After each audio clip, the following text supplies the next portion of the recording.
ഇതേപോലുള്ളൊരു മീൻകറി നിങ്ങൾ വെച്ചിട്ടുണ്ടാവില്ല, കഴിച്ചിട്ടുണ്ടാവില്ല. അതാണ് ഇന്നത്തെ മീൻകറി. അതിനായി ഒരു തക്കാളി എടുക്കുക, 2 പച്ചമുളക് കീറി, ഒരു ഗ്ലാസ് വെള്ളം ഒഴിക്കുക.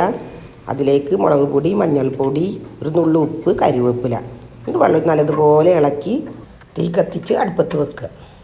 തക്കാളി പകുതി വേവാകുമ്പോൾ അതിലേക്ക് മാങ്ങ ഇട്ട് കൊടുക്കുന്നത്. ഫ്രീസറിൽ വെച്ച മാങ്ങ വെള്ളത്തിലിട്ട് വെച്ചിരുന്നു, അതാണ് ഇട്ട് കൊടുക്കുന്നത്. മാങ്ങയും തക്കാളിക്കും നല്ലതുപോലെ വെന്ത് വരട്ടെ. വേവിക്കാൻ വെച്ച മാങ്ങ വെന്തുന്ന് കണ്ടിട്ടുണ്ടെങ്കിൽ നല്ലതുപോലെ ഉടച്ചു കൊടുക്കണം. ഉണക്കസ്രാവിൻ്റെ നടുമുള്ള കേട്ടോ അതിന് ഉപയോഗിക്കുന്നത്. അത് നല്ലതുപോലെ വെള്ളത്തിലിട്ട് കഴുകിയെടുക്കണം. ഇതിലേക്കുള്ള അരപ്പിന് 3-4 ചെറിയ ഉള്ളി, അരമുറി നാളികേരവും നൈസായിട്ട് അരച്ച് മാറ്റി വെക്കുക. തക്കാളിയും മാങ്ങി നല്ലതുപോലെ വെന്തോന്ന് കണ്ട മീൻമുള അതിലേക്ക് ഇടുക. നല്ലതുപോലെ വേവിച്ചെടുക്കുക. വെന്ത മീൻകറിയിലേക്ക് അരച്ച് വെച്ച അരപ്പൊഴിക്കുക. ചെറുതായി തള വരുന്ന സമയത്ത് അതിലേക്ക് 2-3 ഇല്ലി കരിവേപ്പില ഇടുക, പച്ചവെളിച്ചെണ്ണ ഒഴിക്കുക. അടിപൊളി കറി റെഡി. ഇത് കൂട്ടി എത്ര വേണമെങ്കിലും ചോറിനാ എല്ലാവരും ഉണ്ടാക്കി നോക്കുക.